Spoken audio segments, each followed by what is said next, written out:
Hello, we are coming to the next video of relation and functions, right? We are going to start with the next very important type of relation, that is equivalence relation. It's an easy concept but very important. Let us start with. Okay, so we are first coming for the definition. Equivalence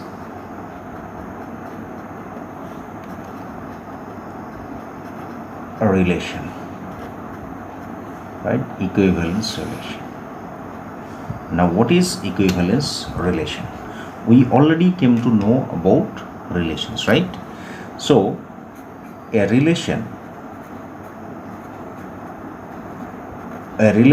are defined on a non-empty set A is called an equivalence relation if it is reflexive,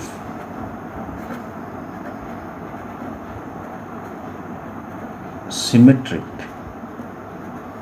and transitive as well. So if you find any relation which is satisfying all these three conditions, reflexive, symmetric, and transitive, then that kind of relation is said to be equivalence relation. So now we'll be taking example from the previous types only. I have already left many examples with you, so we are going to pick examples from them only to see which is equivalence, which is not equivalence, right?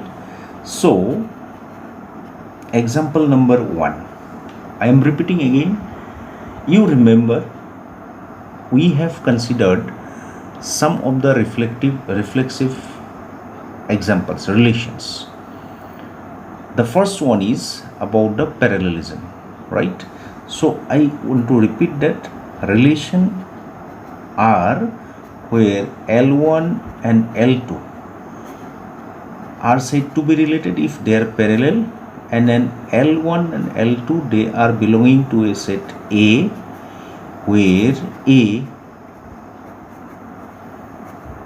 is the set of straight lines in a given plane, right?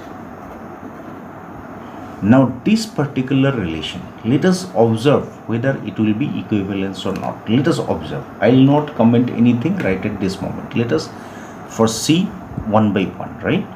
We came to know that it is already a reflexive, right?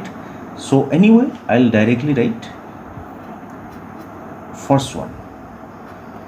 I am giving you the formal proof. For A belongs to capital A, say A is any element or any line, then I can say line A is parallel to A. This is true, which implies that A comma A belongs to R. That in turn implies that R is reflexive. First part. Second, is that symmetric? So we'll be writing now, for A and B, two elements of A, if we consider that A comma B is belonging to R, what does that mean? That means A is related to B. That means A is parallel to B. Will that imply B parallel to A? Yes, it will imply. All of us know that if A is parallel to B, B is parallel to A. So if this happens, we can write easily that B comma A belongs to R, right?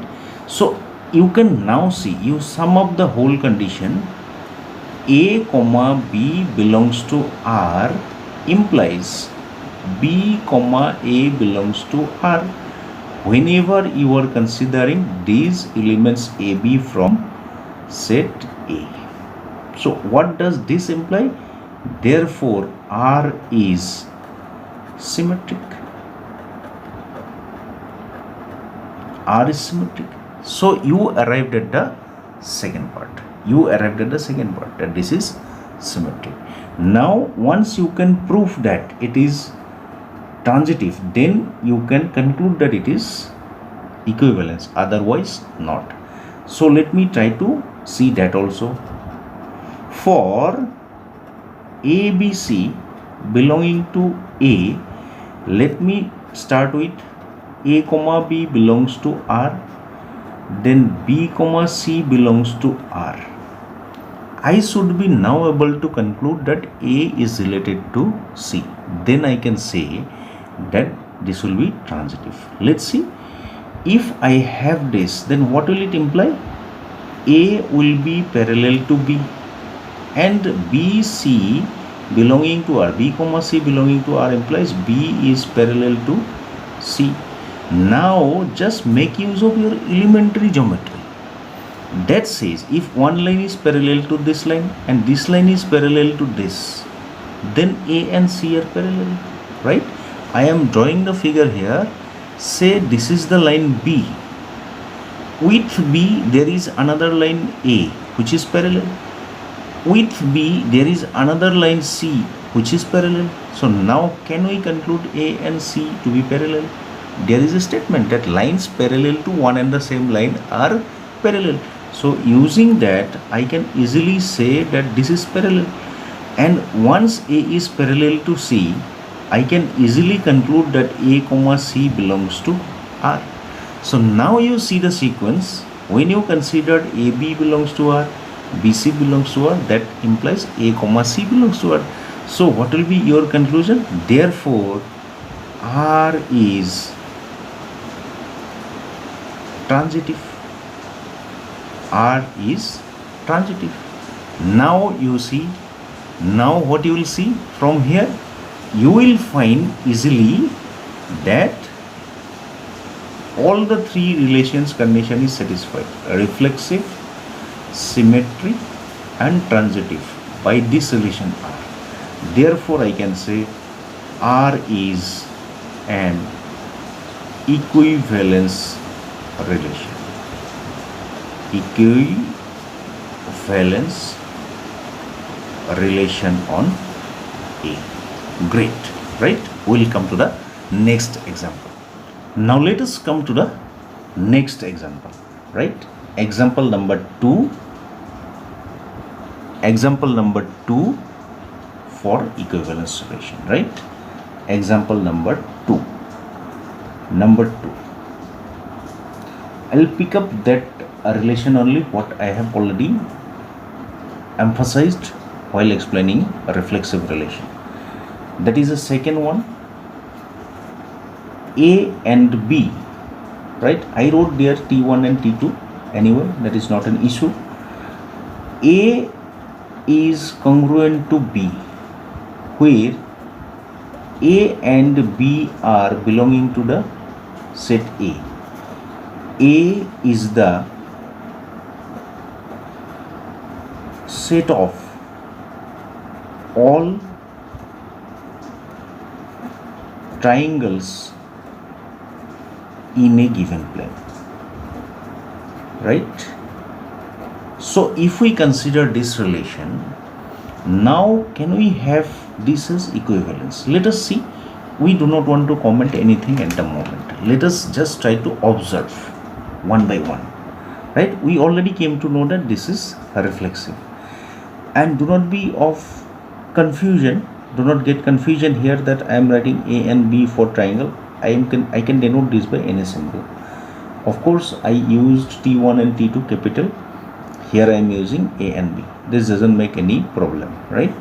So now let us try to verify the conditions, right? Number 1, we'll see first reflexivity, right? For any triangle belonging to the set A, that is triangles set, right, in a given plane, I can easily say that one triangle is congruent to itself, right? That tells you A comma A belongs to R. That tells you that R is reflexive. R is reflexive. Fine. Number 2. For AB, triangle AB belonging to set A, if I start considering A comma B belongs to R, that means I am getting A is congruent to triangle A is congruent to triangle B. Okay, now just try to remember, if you get two triangles like this, say I'm just drawing examples, say this is one triangle, this is another triangle, this triangle is congruent to this. Now can I say also that this triangle is congruent to this? Yes, because congruency is equal in all aspect. So I can also say that this is congruent to this. What does that mean?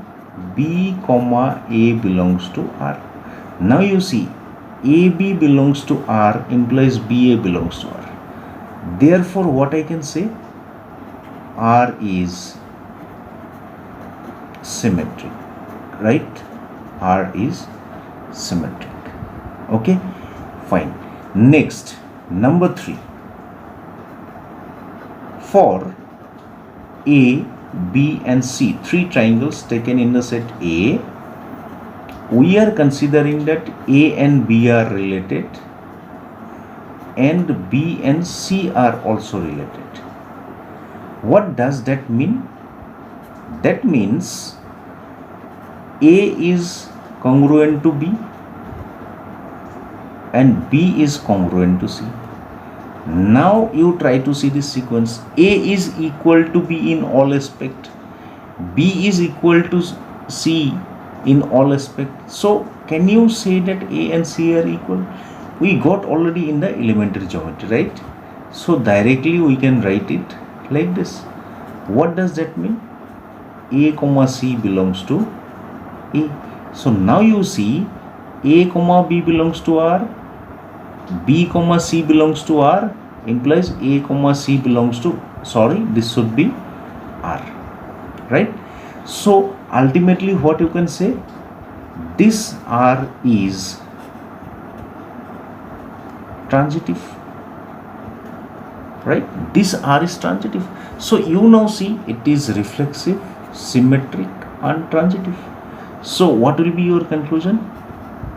R is an equivalence relation,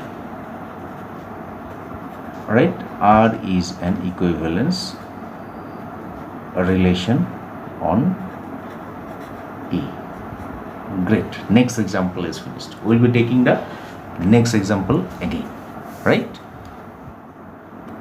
Now next example, right? The third example.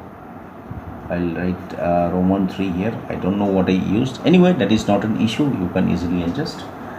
I'm going to consider the third relation what I have wrote. I'm writing every time R, etc. No problem. I'm maintaining the same letter what I used earlier for the relation. A and B are said to be related if A divides B, right? And A and B are picked up from the set of natural number, right? So now I have to see whether this is going to be equivalence or not. Already we have done this in reflexive, so it is reflexive. Anyway, let us now try to go on evaluating one by one, right? Whether it is going to give us a reflexive relation, right, symmetric and transitive or not. Number one, right? For A belongs to natural number n, can I say that A divides A? Yes, that is a common sense. If a non-zero number you consider, always it divides itself, right? So that means I can say A comma A will be belonging to R. That means I can say R is reflexive. One part is done. Very nice. Let us come to the next. For two numbers which are natural numbers, let us start with this, right? A comma B belongs to R, right? So this implies that A divides B. Now if A divides B, A is a factor of B. A is a factor of B. So eventually A will be less than B or maybe equal to B, right? If A and B are equal, then B also will divide A. But if this number is less than B, that means if it is a proper factor of B, then obviously B will not divide A. So this does not imply, here we will have to give a counter example. Listen to this. Instead of writing this, you can give a counter example also. This does not imply that B divides A, right? For all AB, right? For all AB, remember it. It may be true for some of ABs, right? But it should be true for all AB. That means this will imply, this particular will imply what? B comma A belongs to R, right? This will not be implied. See, this implication has been cut here. So this particular part implies this. It means this does not imply ultimately this thing, right? For example, we have to give example, remember it. For example, you can directly cite the example also. For example, 2 comma 4 belongs to R as 2 divides 4, but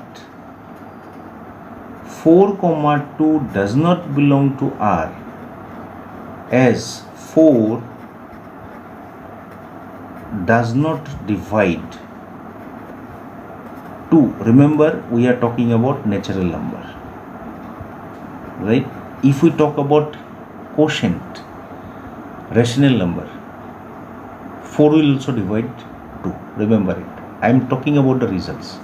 So here the result is not belonging to n, because of that it is not dividing, right? So what we can say, therefore R is not symmetric, right? Fine. If R is not symmetric, I can conclude from here only that it is not equivalence. But let me try to go for the transitivity also. So at least we will be getting a way how to check whether a relation is transitive or not. For A, B, C belonging to natural number, we will start with A comma B belongs to R and B comma C belongs to R. What does that imply? What does that imply? A divides B and B divides C. Now we will be going for number theoretic approach. If this number divides B, A is a factor of B. That means I can write B as some times of A. Say M. This is an integer, right? This is an integer. I'll write that. And as we are talking about natural number, this has to be natural number. Similarly, B divides C means C must be equal to B times some n, where M and N are belonging to some natural number. Fine. Now from here use a C. C is equal to Bn, but B can be replaced from here as An. So in this equation you replace the value of B and you rewrite the equation. So you'll be getting like this. Now from here what did you see? A M N, right? A M N. That means C is obtained by multiplying A by a natural number, because see, if M and M are natural number, then their product must be also a natural number, because natural number is closed under multiplication. So from here I can directly say that A is a factor of C. A is a factor of C. That means A divides C. That means I can conclude A comma C belongs to R. A comma C belongs to R. Fine, right? So A comma C belongs to R, right? See, there is less space below, so I'll be using this particular space for writing the conclusion, right? So you note this very fairly in your copy, right? I am using this space. So what I can write, therefore what happens here, R is transitive, right? So now you see it is reflexive, but it is not symmetric, but it is transitive.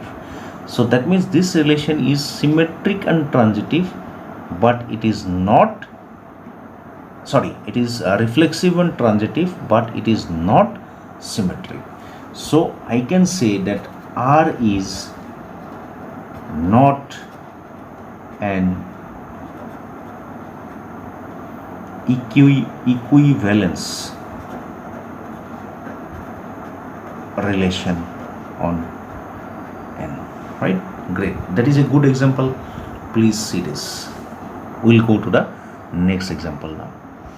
Now the next example is taken from the example given while explaining symmetric relation, right? This is also a very important one, right? Let us try to discuss this. What was the question? It is number 4 example, right? Number 4. So I'm writing R here. We are going to talk about two lines, L1 and L2, and they are related if L1 is perpendicular to L2, where L1 and L2 are taken from a set A, where A is set of all straight lines in a given plane, right? In a given plane we are considering, in a given plane. Fine. Now let us try to observe one by one whether this particular relation is going to be symmetric, reflexive, symmetric and transitive or not, right? In this order we'll go. Number 1, we'll try to verify first the reflexivity. Okay, for all L belongs to A, clearly now you can directly say L cannot be perpendicular to L. Have you ever got any line which is perpendicular to itself? No. So it's a direct observation. You need not give any logic, because you have got it from your elementary geometry. So this directly implies that L comma L is not belonging to R. So what that imply? R is not reflexive. If you are asking a question that whether it is equivalence or not, your answer is finished here only, because if it is not reflexive, it is not going to be equivalence. But I am answering the rest of the part. The reason is that we want to see, right, all the proving idea, right? That means whether it is symmetric or not, how to prove it, and then it is transitive or not, right? So this focus. Okay, now next we'll now try to see whether it is symmetric or not. Okay, very fine. It is already symmetric, already you can remember from that, right? For anyway, a comma b you can write, there is nothing wrong, but as I have used L, let me write L. L1 comma L2 in A, right? I start considering that they are related. They are related, that means they belongs to R. They are related means they are perpendicular to each other. Now that already I discussed that if this line is perpendicular to this is also perpendicular to that. So now directly I can write, these are all the deductions of elementary geometry, so you need not think more about this, right? So L2 comma L1 belongs to R. So what is your conclusion? R is symmetric, right? R is symmetric. So it is very clear that it is a symmetric relation. Fine. Now the third part, whether it is transitive or not. So we'll take for A, B, C. For transitive we need 3, remember it. Again I have made not a mistake, but just I deviated. Let me correct it, sorry for this.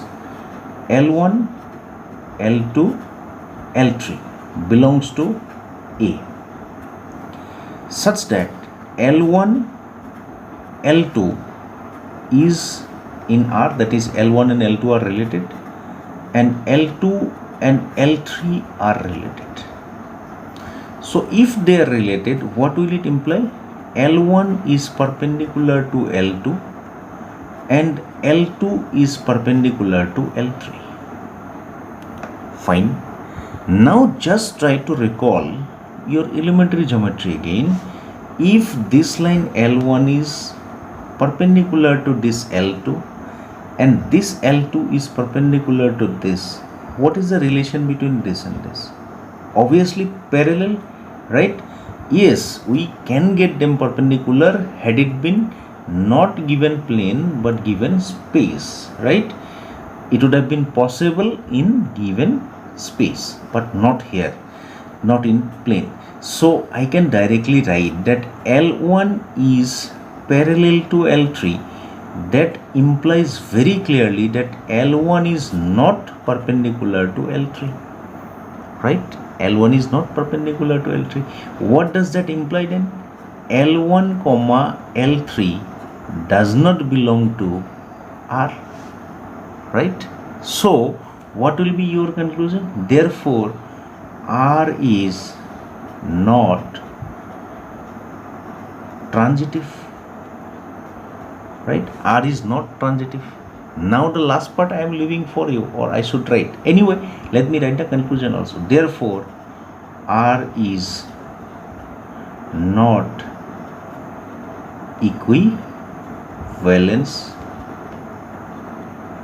relation. I have shown you all the 3 parts because in exam you may be asked first to check whether it is reflexive, symmetric and transitive. Then only they might ask you to conclude whether it is equivalence or not, right?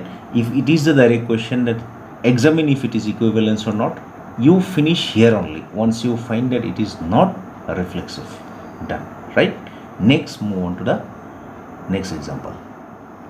Okay, next example is again taken from the example what we have given for the definition or to support the symmetric relations, right? This is a very important question. Remember, very important questions. Why it is important, right? Why it is important? Just try to see. There are some contradictions, because of that I am saying you, right? Number I think it is 5. R. I used name R2 over there. Anyway, that is not an issue. A comma B, right? A minus B is divisible by 2, right? where a and b are taken from the integers. They are taken from the integers. Now there is a big question whether it is a reflexive or not, right? Let us try to see one by one whether it is satisfying all the conditions or not. Let's see, right? Let's just justify, right? First of all, we'll try to verify whether it is reflexive or not. For reflexive, we should have a comma a related to a comma a related to whom? Sorry, a comma a belongs to R. That means a is related to a itself. Okay. For a belongs to integer, what do you get? A minus a equals 0. Acha, is 0 divisible by 2? Yes, right? So we'll write which is divisible by 2. So if this happens, if the result is divisible by 2, this definition says a comma a belongs to R. That will imply R is reflexive. R is reflexive. Very good. Number 2. For symmetric already we have shown, so there is no problem anyway. A and B belonging to I. If we start with a comma b belongs to R, what will it give? A minus b is divisible by 2, right? Remember, where in the set of integer, I'll tell you why I am writing this. There is a very big concept behind it. So if this is divisible by 2, obviously its negative is also divisible by 2, right? It is divisible by 2 in the set of integer. Now if I open this, what will I get? B minus a is divisible by 2 in integer. What that implies? B comma a belongs to R, and this happens for all such AB. Therefore R is symmetric. So we have got the second results true. We got it reflexive, we got it symmetric. Now let us just try to verify whether it is transitive or not. If it is transitive, then we will say that it will be equivalence.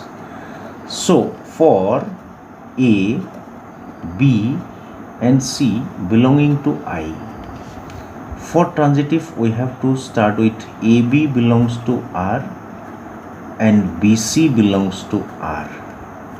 That should imply what? A minus B is divisible by 2 and then B minus C is divisible by 2.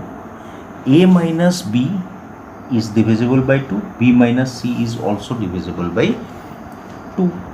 So now a basic number theory will imply if these numbers are individually divisible by 2, then their sum is also divisible by 2, right? So I can write A minus B plus B minus C is also divisible by 2, right? Divisible by 2. Now if this is divisible by 2, you see this is minus B, this is B, they will be getting cut, cancelled, right? So A minus C is also divisible by 2. A minus C is divisible. What does it imply? A comma C belongs to R. Now if A comma C is belonging to R, what should be your conclusion? R is transitive, right? R is transitive. Very fine. Now what will be your conclusion? Space is not here, so I'll write here. You have seen, what you have seen so far, you have seen that it is reflexive, symmetric and transitive. So R is equivalence relation. R is equivalence relation, right? At the beginning I was using some controversy like things. Why did I use? Now let me clarify it. Otherwise there will be a secret behind it which you will not come to know. See here, this is a very big thing you have to understand. If I would have written here, instead of AB belonging to I, AB belonging to N, then it would have not been reflexive. Why? The reason is that A minus A would be equal to 0 and 0 does not belong to N. So there is no question of dividing this result in the set of natural number by 2, right? That would be impossible and therefore it will not be reflexive, right? Similarly, this will be also not possible. It will not be symmetric. This will be possible, right? So in that case, for natural number, these two would have not been possible. So very clear about this particular concept. Okay, move on to the next example. Okay, we'll go for the next example. Now you can see already the example is sorted out. The reason is that I already recorded this video and unfortunately I did not save it, so I missed it. So I'll explain it here only, so you'll understand this, right? I have considered that sixth relation where A and B are related if A is less than or equal to B. A and B are taken from the natural number. It is reflexive. Why it is reflexive? Because for any natural number, A is always less than A. That means less than or equal to A. Any natural number can be easily compared like this. And this is very true for each and every A. So A comma A will be belonging to R, saying that it is reflexive. Very fine. The next is that whether it is symmetric or not. Okay, it is not symmetric. Why? Because if A and B are in relation R, it implies A is less than or equal to B. So this never necessarily imply that B is less than or equal to A. It may be in particular cases be true. What is the particular case? If A and B are equal. But it is not always the case that if you say A less than or equal to B, always A and B are equal. Sometimes A will be strictly less than B. In that case, this will not be true. So BA, here I should not write doesn't belong. Remember it, because this nullification already implies this. So if you write one more nullified statement, then everything will be like complicated. Be very alert about that. So ultimately what it implies that AB belongs to R does not imply BA belongs to R, which I can provide by giving counter examples. Just say 2 less than 4, less than or equal to 4, but 4 is not less than or equal to 2. Meaning 2, 4 is belonging to R, but 4, 2 does not belong to R. So it is not symmetric. Fine. Then third one, A, B, C belongs to R. Then A, B belongs to R, B, C belongs to R. Then what you will observe? A is less than or equal to B. Very true. B is less than or equal to C. Then A will be definitely less than or equal to C. I have already done it in the example when I discussed transitivity. So you can take it from there. So it is transitive, right? So overall, what will be my conclusion? It will not be equivalence. Why? Because of this, right? So with this, I finish with the example session. We'll start with the exercise in the next video. But before that, for you, in a lighter note, I'm going to just share a joke to you so that transitivity can be easily comprehended, right? You can make it means you can understand this little easily. So it is on a lighter note, don't take it seriously, right? So what is that? Three persons you consider: A, B and C. A is a student, B is a professor, C is the girl child of the professor. One day professor asked the student to give an example of a transitive relation. So the student got up very quickly and said, "Sir, I am giving you, love is the transitive relation." Then professor got serious and said, "How can you explain?" "Yes sir, why not? Just see sir, I love you, you love your daughter, and I love your daughter. So A and B are related, B and C are related, so AC is related. Good. Then next is what? A big slap from the professor on the face of the student. Thank you so much. This is on lighter note, no offense please. So I'll be again coming back with the next video with the exercise problem. Okay, bye bye.